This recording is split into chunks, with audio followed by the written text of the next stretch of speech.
Hello students, I am Nidhi Bhatt, your science teacher. Today we will start a new chapter of class 10, that is chapter number 5, periodic classification of elements. In this video, we will discuss part number 1, that is early attempt at classification of elements. So let's start. So first of all, we discuss why we need to classify elements. हम elements को classify क्यों कर रहे हैं? We know about 118 elements. Some are natural and some are synthetic. Further और discovery भी चल रही है और एलिमेंट्स भी डिस्कवर होते जा रहे हैं.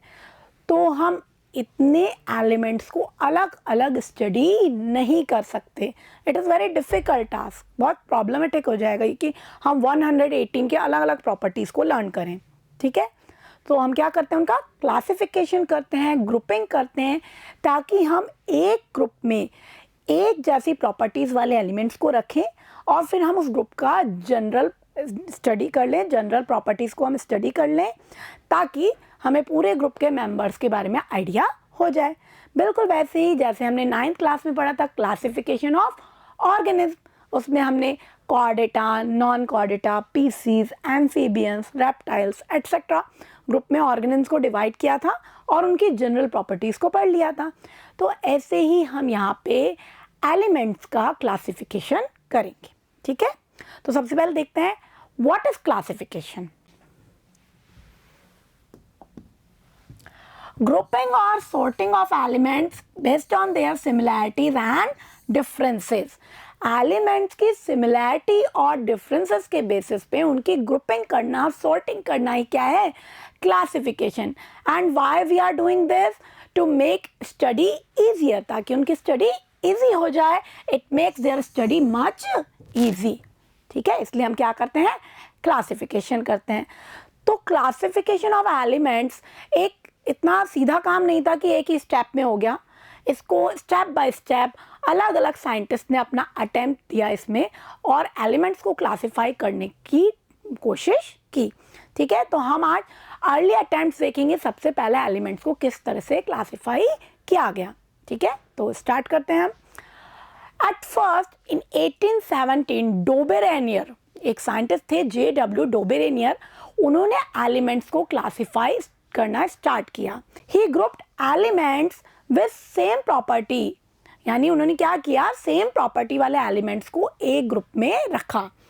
ही arrange elements with similar properties into group in order of increasing atomic masses. और क्या ध्यान रखा उसने इस ग्रुपिंग में? एलिमेंट्स को उनके increasing order of atomic masses में अरेंज किया. मीन्स जो भी एलिमेंट्स नोन थे उनको सबसे पहले सबसे लाइट वेट वाला, देन उससे हैवियर, देन उससे हैवियर, इस तरह उसने अरेंज किया.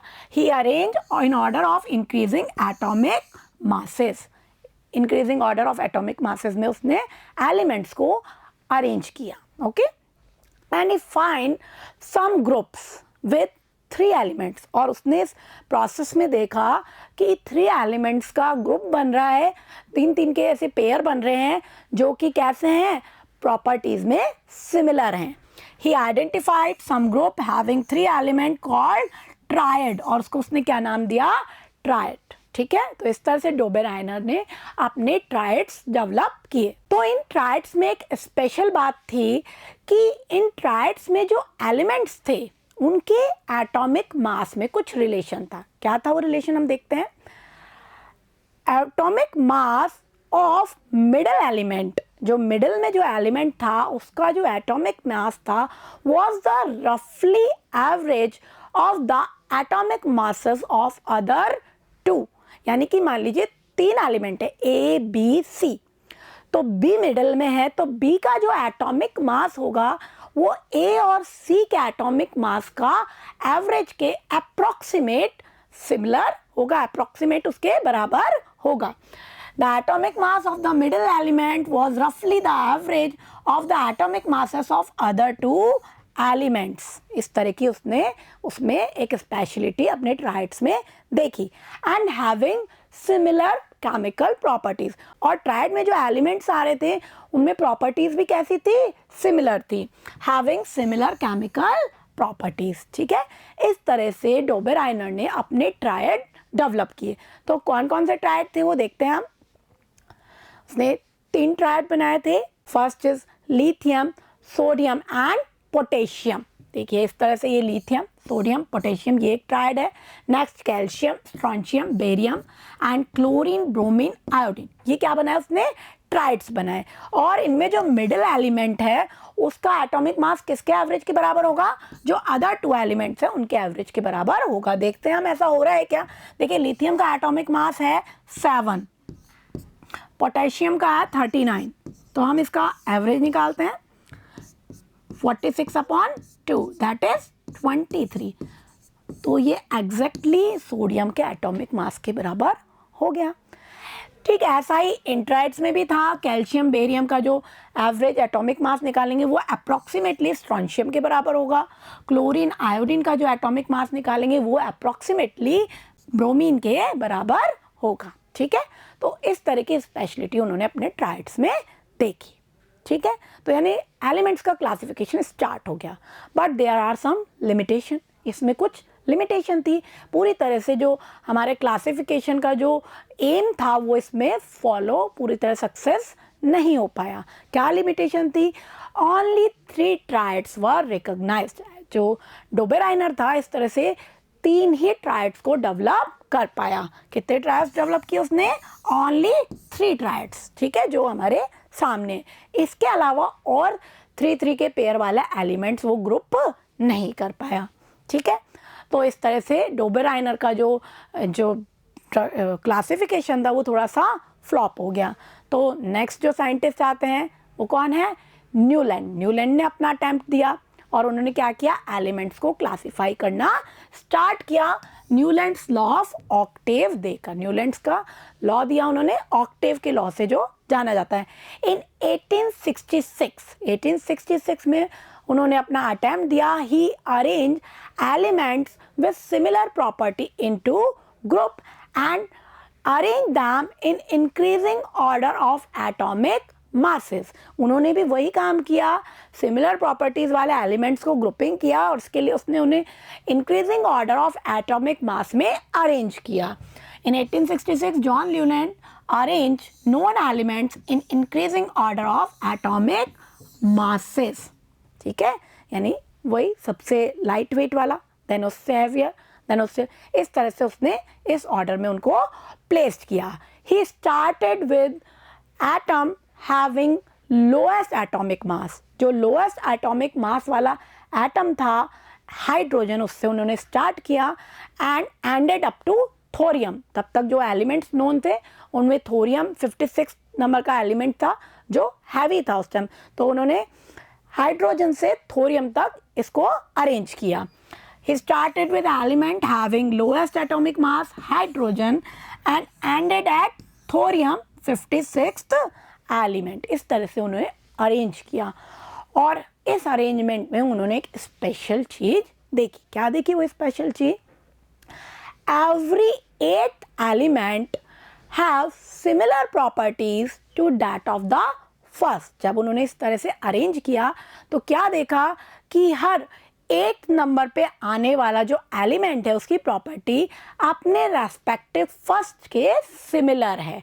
और इस रूल को क्या नाम दिया उन्होंने, न्यूलैंड लॉ ऑफ ऑक्टेव्स। ठीक है, every 8 element had similar properties to that of the first, known as Newlands law of octaves. इसको उन्होंने न्यूलैंड का ऑक्टेव लॉ का नाम दिया बिकॉज म्यूजिक में जो ऑक्टेव्स होते हैं, सरगम, सा रे गा मा पा धा नी सा, उसमें भी फर्स्ट वर्ड और लास्ट वर्ड सा सेम है ना, तो वैसा ही इनको यहाँ भी मिला, इसलिए उन्होंने क्या नाम दिया, ये म्यूजिक के जैसे ऑक्टेव्स माने और नाम दिया न्यूलैंड लॉ ऑफ ऑक्टेव्स। तो इस तरह से जो भी नॉन एलिमेंट्स थे उनको उन्होंने अरेंज किया और क्या देखा कि हर 8 एलिमेंट फर्स्ट एलिमेंट के सिमिलर है। जैसे सपोज ये हाइड्रोजन है, ठीक है, तो इससे गिनते हैं हम 1 2 3 4 5 6 7 8। तो ये 8 नंबर पे जो फ्लोरीन आ रहा है ये किसके जैसा होगा, हाइड्रोजन के जैसा होगा। अगर हम यहाँ से काउंटिंग स्टार्ट करते हैं तो लिथियम किसके जैसा होगा, सोडियम के जैसा, मैग्नीशियम के जैसा है, बोरोन एल्यूमिनियम के जैसा, कार्बन सिलिकॉन में सिमिलैरिटी है, नाइट्रोजन एंड फॉस्फोरस में सिमिलैरिटी। तो ऐसा उन्होंने देखा अपने लॉ में कि हर एक एलिमेंट फर्स्ट के जैसा ही है, ठीक है। तो इस तरह से उनके क्लासिफिकेशन में काफ़ी अच्छा अचीवमेंट हुआ, बट यहाँ भी क्या हो गई, थोड़ी सी लिमिटेशंस हो गई। उससे पहले हम क्या देखेंगे, पहले न्यूलैंड के ऑक्टेव को हम टेबल की फॉर्म में देखते हैं, ठीक है। तो इस तरह से न्यूलैंड ने अपना ऑक्टेव बनाया, सा रे गा मा पा धा नी और फिर सा वापस से रिपीट। तो ऐसे उसने 1 2 3 4 5 6 7 एंड 8 एलिमेंट किसके जैसा हो गया, फर्स्ट के जैसा हो गया। इस तरह से उन्होंने ऑक्टेव बनाए। यहाँ पर एक चीज़ अभी मैं मेंशन कर रही हूँ, कई जगह पर कुछ स्लॉट में आप देख रहे हैं एक साथ 2 एलिमेंट्स भी हैं। जब हम लिमिटेशन की बात करेंगे ना, तब हम इनको कंसीडर करेंगे। तो इस तरह से क्लासिफिकेशन तो स्टार्ट हुआ, लेकिन पूरी तरह से जो एम था वो नहीं मिला, यानी पूरी तरह से एलिमेंट्स का क्लासिफिकेशन नहीं हो पाया। क्यों नहीं हो पाया, तो क्योंकि कुछ लिमिटेशंस थी। तो क्या थी वो limitations, only 56 elements were known. Newland के टाइम पे 56 एलिमेंट्स ही नोन थे, और न्यूलैंड ने अज्यूम किया कि 56 एलिमेंट्स ही एग्जिस्ट करते हैं, लेटर आगे फर्दर किसी एलिमेंट की और डिस्कवरी नहीं होगी। तो ये इसका सबसे माइनस पॉइंट था। आगे हम देख रहे हैं फर्दर डिस्कवरी होती जा रही है एलिमेंट्स की, अब 118 हो चुकी है, आगे भी और एलिमेंट्स की डिस्कवरी हो रही थी। तो न्यूलैंड ने क्या कहा था, 56 ही होंगे, आगे और कोई एग्जिस्ट ही नहीं करेगा। तो ये उनका ड्रॉबैक था। सेकंड क्या ड्रॉबैक था उनका, जो उनका ये ऑक्टेव वाला रूल था कि every 8 is similar to that of first, ये सिर्फ कैल्शियम तक ही फॉलो हुआ। It followed up to only calcium, it was applicable up to calcium only. उसके बाद हर 8 एलिमेंट फर्स्ट के सिमिलर नहीं मिला, ठीक है। And the newly discovered elements, जो न्यूली डिस्कवर्ड एलिमेंट्स थे, did not fit in this rule. जो न्यूली डिस्कवर्ड एलिमेंट्स जो मिलते गए वो इस ऑक्टेव के अकॉर्डिंग अरेंज नहीं हो पाए, उनमें जो 8th एलिमेंट था वो फर्स्ट के सिमिलर नहीं हुआ। Properties of newly discovered elements did not fit into law of octaves. तो इस तरह से न्यूलैंड की जो पीरियोडिक क्लासिफिकेशन था उसमें कुछ प्रॉब्लम्स रह गई। इसके अलावा और भी कुछ डीमेरिट्स थी। क्या थी वो, he put more than 1 element means 2 elements in same slot. उसने कई जगह पर एक ही स्लॉट में 2 एलिमेंट्स को रखा, ठीक है। And some time unlike elements put in same note, कई जगह पर उसने अनलाइक एलिमेंट्स को भी एक ही नोट में रख दिया, ठीक है। Newland adjusted 2 elements together in one slot and also put some unlike elements under same knot, ठीक है। फॉर एग्जाम्पल कोबाल्ट एंड निकल, अभी हमने ऑक्टेव में देखा, कोबाल्ट और निकल को उसने सेम स्लॉट में रखा, ठीक है, एक ही स्लॉट के अंदर रख दिया। और साथ ही उस कॉलम में क्लोरीन, ब्रोमीन, हैलोजेंस को भी रख दिया, जबकि कोबाल्ट और निकल इनसे काफ़ी डिफरेंट है, ठीक है। तो उनको फ्लोरीन, क्लोरीन के स्लॉट में क्यों रखा गया, इसको एक्सप्लेन नहीं कर पाया, क्योंकि क्लासिफिकेशन का एम क्या था कि सेम एलिमेंट्स एक ग्रुप में आने चाहिए।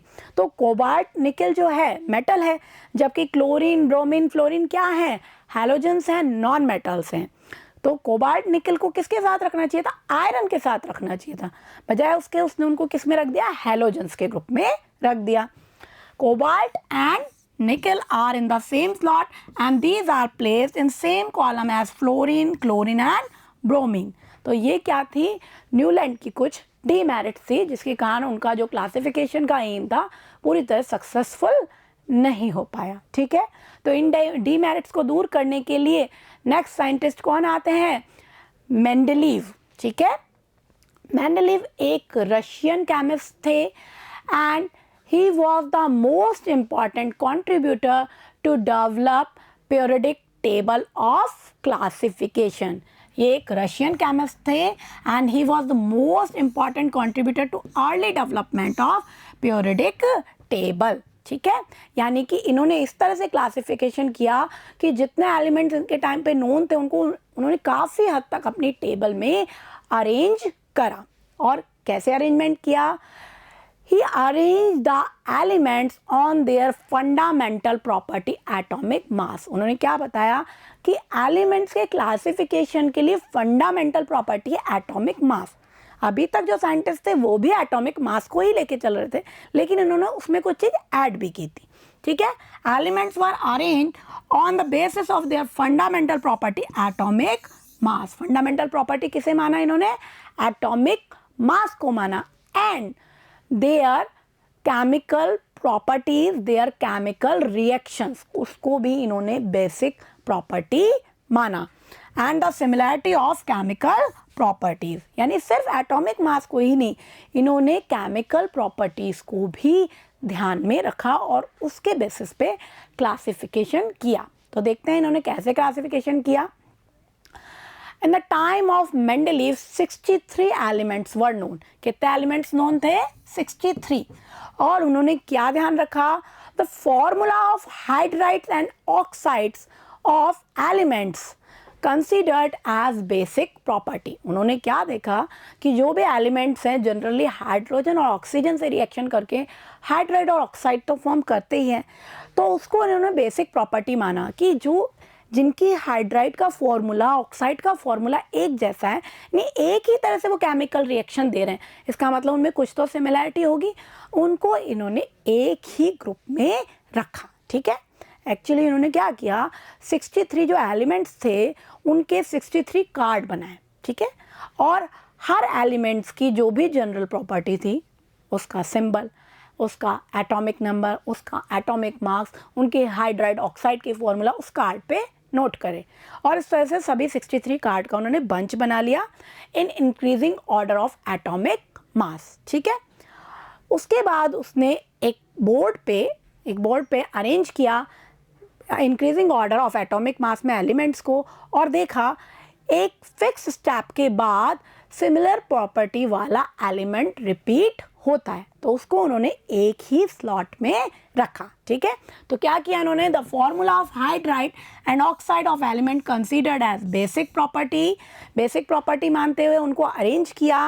And he find that periodic recurrence of elements with their same physical and chemical properties, कि एक फिक्स्ड इंटरवल के बाद, फिक्स टाइम ऑफ इंटरवल के बाद सेम फिजिकल और केमिकल प्रॉपर्टी वाला एलिमेंट रीअकर होता है। ठीक है, periodic recurrence of element with similar physical and chemical properties, यानी इस तरह से उन्होंने एक बोर्ड पे अरेंज किया एलिमेंट्स को, कार्ड्स को अपने अरेंज किया, और क्या देखा कि किसी फिक्स स्टेप के बाद मान लीजिए ए बी सी इस तरह से हैं, तो मान लीजिए डी की प्रॉपर्टी ए जैसी हुई तो उसने उस डी को यहाँ पे रख दिया।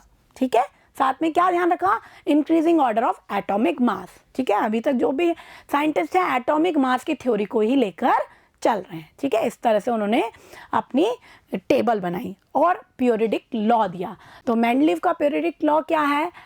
The property of elements are periodic function of their atomic masses, means कि एलिमेंट्स की जो प्रॉपर्टीज़ हैं उनके एटॉमिक मास का पीरियोडिक फंक्शन है, मीन्स उस पर डिपेंड करती है। जब हम एटॉमिक मासेस के ऑर्डर में अरेंज करेंगे एलिमेंट्स को, तो एक फिक्स इंटरवल के बाद हमारा सेम एलिमेंट, सेम प्रॉपर्टी वाला एलिमेंट रिपीट होगा।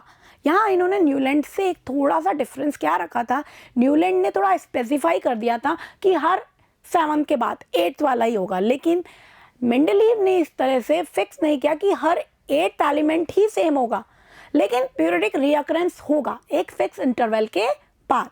तो लॉ क्या दिया उन्होंने? The properties of elements are the periodic function of their atomic masses and this is called Mendeleev periodic law. इसको क्या कहा गया? मेंडलीव का पीरियोडिक लॉ कहा गया। ठीक है, तो इस तरह से मेंडलीव ने क्लासिफिकेशन स्टार्ट किया। उसने एक टेबल फॉर्म की, जिस टेबल में कुछ वर्टिकल रोज थी जिनको कॉलम कहा गया और कुछ हॉरिजेंटल रोज थी जिनको पीरियड कहा गया। Mendeleev periodic table contain vertical column called group and horizontal rows called period. ठीक है, वर्टिकल रोज को हमने ग्रुप कहा और हॉरिजेंटल रोज को पीरियड कहा गया।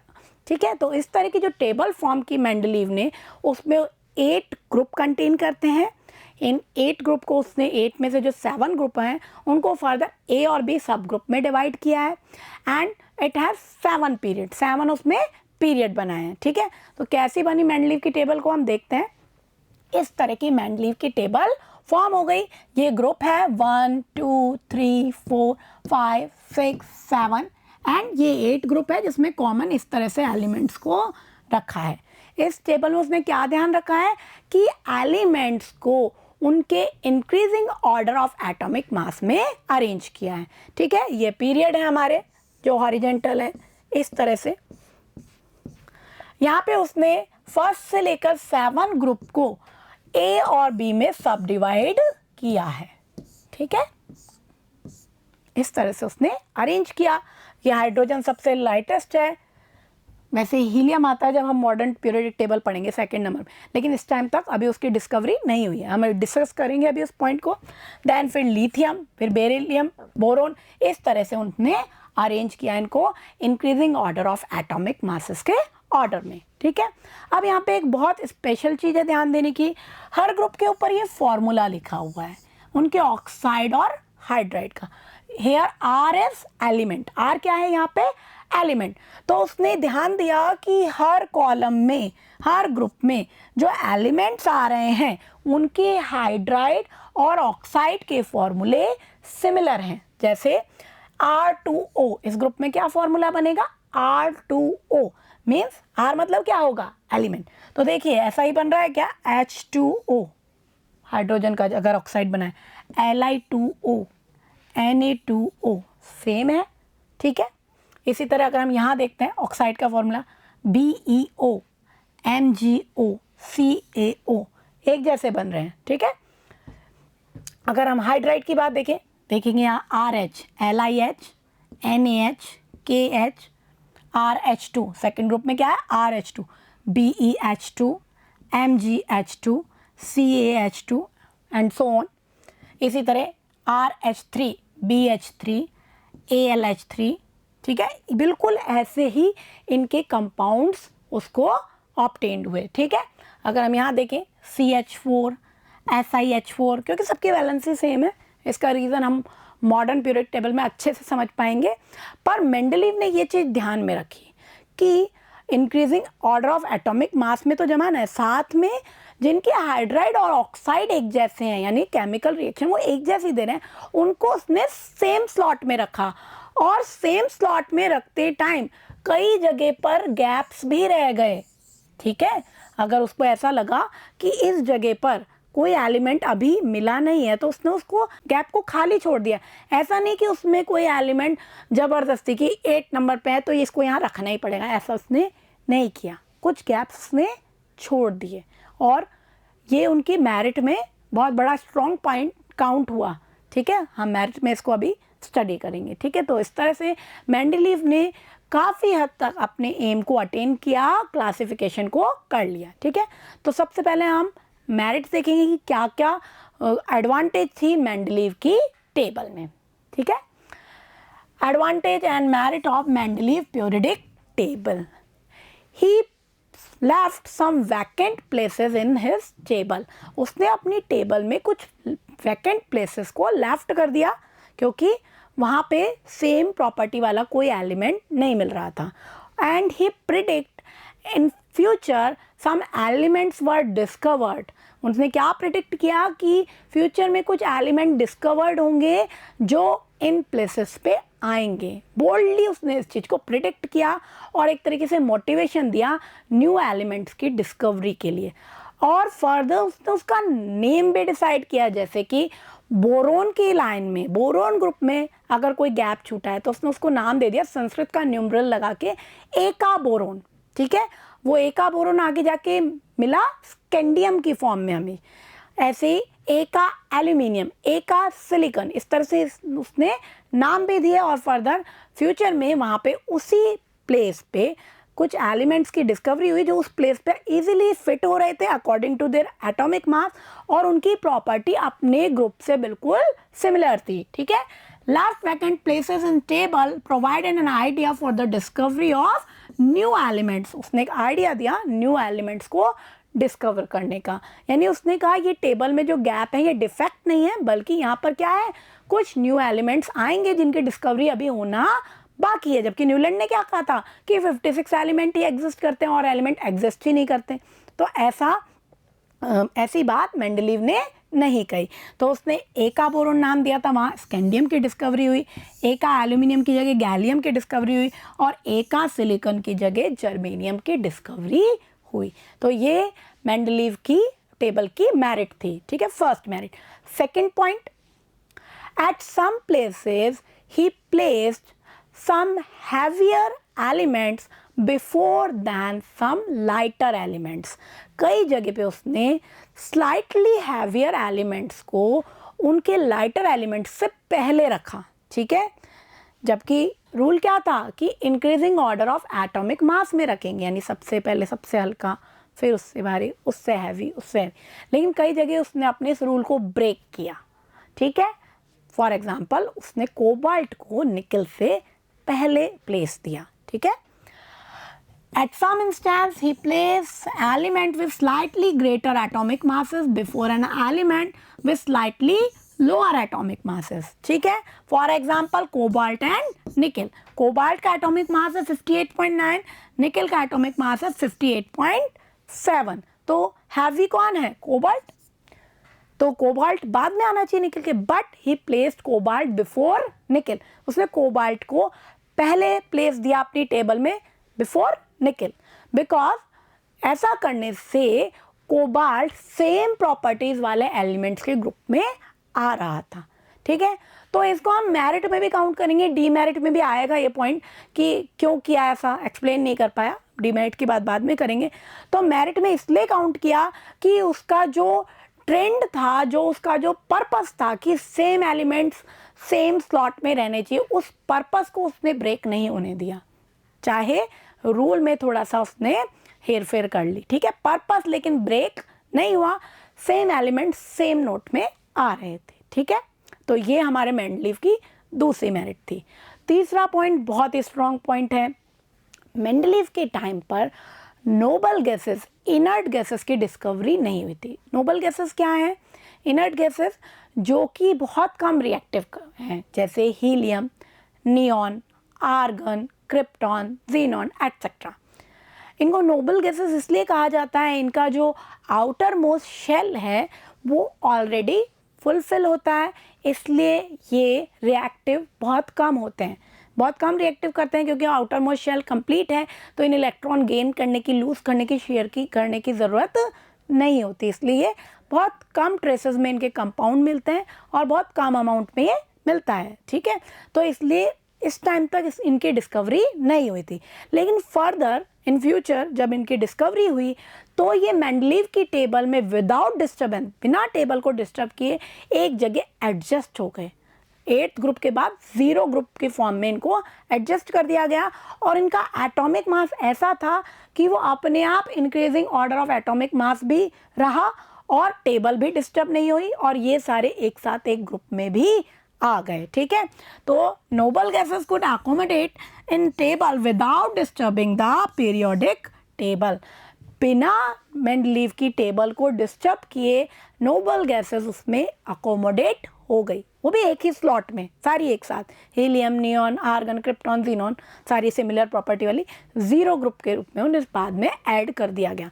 तो ये मेंडलीव की टेबल की कुछ स्पेशल बातें थी, मेरिट्स थी, लेकिन यहाँ पर भी कुछ थोड़ी बहुत लिमिटेशंस रह गई। तो क्या लिमिटेशंस थी मेंडलीव की टेबल में, उसको हम देखते हैं। First limitation, position of isotope. ये बहुत बड़ा एक चैलेंज हो गया मेंडलीव के लिए। क्या चैलेंज हो गया कि एटॉमिक मासेस के ऑर्डर में हमने जमाया था, तो फिर आइसोटोप का एटॉमिक मासेस तो अलग अलग होता है ना। पहले आइसोटोप क्या होता है उसको रिकॉल करते हैं, हमने 9th में पढ़ा हुआ है, याद होगा वैसे, है ना। Isotopes are elements having same atomic number but different mass number. ऐसे एलिमेंट्स जिनकी एटॉमिक नंबर तो सेम है लेकिन मास नंबर डिफरेंट है। जैसे हाइड्रोजन की ही 3 फॉर्म है, प्रोटियम, ड्यूटेरियम एंड ट्राइटियम। ठीक है, हाइड्रोजन की कितनी फॉर्म है? 3 फॉर्म है, प्रोटियम, ड्यूटेरियम और ट्राइटियम। तीनों का एटॉमिक नंबर 1 ही है, हाइड्रोजन की ही फॉर्म है ये, but mass number of protium is 1, deuterium is 2 and tritium is 3। Tritium तो रेडियो एक्टिव होता है वैसे भी, है ना। तो मास नंबर तो इनका अलग अलग है, तो फिर भाई मास नंबर के ऑर्डर में जमा रहा है तो फिर तीनों को अलग अलग पोजीशन देनी पड़ेगी टेबल में। तो फिर हाइड्रोजन के ही आइसोटोप थोड़ी हैं, कार्बन के भी आइसोटोप हैं, कार्बन 12, कार्बन 14, क्लोरीन के आइसोटोप क्लोरीन 35, क्लोरीन 37 एटसेट्रा। तो एक चैलेंज पोज किया इन आइसोटोप्स ने कि इन सब आइसोटोप्स को अगर अलग अलग पोजीशन दे दी जाती है तो पूरी टेबल ही डिफॉर्म्ड हो जाएगी। ठीक है, तो ये एक उनकी डिमेरिट थी। Position of isotope could not be explained, उसको मेंडलीव एक्सप्लेन नहीं कर पाया। Second demerit, position of hydrogen.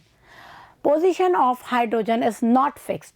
Hydrogen की पोजीशन को फिक्स नहीं किया जा सका because hydrogen is similar to alkali metals. Hydrogen alkali metal से भी सिमिलर है। फॉर एग्जाम्पल सोडियम, लिथियम, ये जो पोटेशियम, ये जो एल्कलाई मेटल्स हैं, इन्हीं के जैसा हाइड्रोजन का इलेक्ट्रॉनिक कॉन्फ़िगरेशन होता है। देखेंगे हाइड्रोजन में 1 इलेक्ट्रॉन होता है तो हम 1 इलेक्ट्रॉन भर देते हैं शेल में। लिथियम विथ 3 एटॉमिक नंबर, इसको अगर हम भरेंगे 2 1, आउटर मोस्ट शेल में 1 इलेक्ट्रॉन आ रहा है। सोडियम 11 होता है एटॉमिक नंबर, 2 8 1, सबके आउटर मोस्ट शेल में 1 इलेक्ट्रॉन आ रहा है। That means similar to alkali metals. Lithium और सोडियम को इनको हम पोटेशियम वगैरह को हम क्या कहते हैं? एल्कलाई मेटल्स कहते हैं। तो उनके जैसा ही इसका कॉन्फ़िगरेशन है। और इसके जो हाइड्राइड और ऑक्साइड्स बनते हैं वो भी कैसे हैं? इनके जैसे ही हैं। फॉर एग्जाम्पल अगर हम हाइड्रोजन का ऑक्साइड बनाएंगे H2O, अगर लिथियम का बनाएंगे Li2O, ठीक है, Na2O, तो ये तो एक जैसे बन रहे हैं, यानी कि एल्कलाई मेटल से सिमिलर है। But it is also similar with halogens. जो हैलोजन्स हैं chlorine, fluorine, bromine, iodine etcetera, उनसे भी ये सिमिलर है because it is diatomic molecule. Hydrogen कैसा है? डायटोमिक है नेचर में। H2 क्या होता है इसका फॉर्मूला? H2, ठीक है। ऐसे ही हमारे क्लोरीन का भी क्या होता है? Cl2, F2, Br2, सब डायटोमिक हैं। तो ये हैलोजन से भी मैच कर रहा है। तो इसको कौन सी टेबल में रखा जाए, एल्केलाई मेटल्स में या हैलोजन वाली टेबल में, ये डिसाइड नहीं हो पाया। तो ये मेंडलीव की सेकेंड डिमेरिट थी, no fix position for hydrogen. ठीक है, आगे चलते हैं। Wrong order of placement of elements could not be explained. जो उसने कोबाल्ट को निकल से पहले रखा था उसको वो एक्सप्लेन नहीं कर पाया कि क्यों। भाई रूल तो यही है ना कि increasing order of atomic mass में रखा है, तो उस पर क्वेश्चन पुट अप हुआ कि why he placed cobalt before निकल। कोबाल्ट को निकल से पहले क्यों रखा गया है? ठीक है, तो wrong order of atomic masses of some elements could not be explain. ये मेंडलीव की थर्ड डिमेरिट हुई। ठीक है, फोर्थ पॉइंट क्या होता है? इट कांट कैलकुलेटेड कि 2 एलिमेंट्स के बीच में और कितने एलिमेंट डिस्कवर हो सकते हैं, क्योंकि मेंडलीव के टाइम पे तो कितने एलिमेंट्स थे? 63 ही डिस्कवर हुए थे, आगे डिस्कवरी हो रही थी। तो 2 एलिमेंट्स के बीच में, क्योंकि एटॉमिक मास होल नंबर में तो होता नहीं, पॉइंट्स में होता है। सपोज कीजिए एक एलिमेंट का एटॉमिक मास है 40.2 और उसके बाद जो आ रहा है उसका एटॉमिक मास है 40.6। अब इनके बीच में कितने एलिमेंट्स आ सकते हैं इसका हम कोई आइडिया नहीं लगा सकते। तो इस तरह से हम ये नहीं पता लगा सकते कि 2 एलिमेंट्स के बीच में फर्दर कितने एलिमेंट्स और डिस्कवर हो सकते हैं। It was not possible to predict how many element could be discovered between two elements, two elements के बीच में। और कितने एलिमेंट डिस्कवर होंगे इसको हम प्रिडिक्ट नहीं कर सकते। तो ये मेंडलीव की टेबल की कुछ डिसएडवांटेज थी, ठीक है। तो काफ़ी मेरिट्स भी थी लेकिन कुछ थोड़ी सी कमियां रह गई, ठीक है। तो उसके बाद हम देखेंगे, आज तो हमने क्या क्या देखा, पहले एक बार समरी करते हैं हम सारे अटेम्प्ट्स की। हमने देखा why we classify to make study easy, study को ईजी करने के लिए एलिमेंट्स की हम क्लासीफाई करते हैं। क्लासिफिकेशन में जो फर्स्ट अटैम्प्ट दिया था वो कौन था, डोबेराइनर। डोबेराइनर ने एलिमेंट्स को इंक्रीजिंग एटॉमिक मास के ऑर्डर में अरेंज किया और अपने ट्राइड्स बनाए, ठीक है, for as like lithium, sodium, potassium, strontium, barium, calcium, chlorine, bromine, iodine, इस तरह से उसने अपने ट्राइड्स बनाए। बट वहाँ पे लिमिटेशन क्या थी, ओनली 3 ट्राइड्स कैन रिकॉग्नाइज, केवल 3 ही ट्राइड्स वो बना पाया। नेक्स्ट केम न्यूलैंड। न्यूलैंड ने अपना ऑक्टेव रूल दिया। क्या बताया उसने, every 8 element is similar to that of first. If we arrange elements in increasing order of atomic masses, then every 8 element is similar to that of first, ये उसने बताया।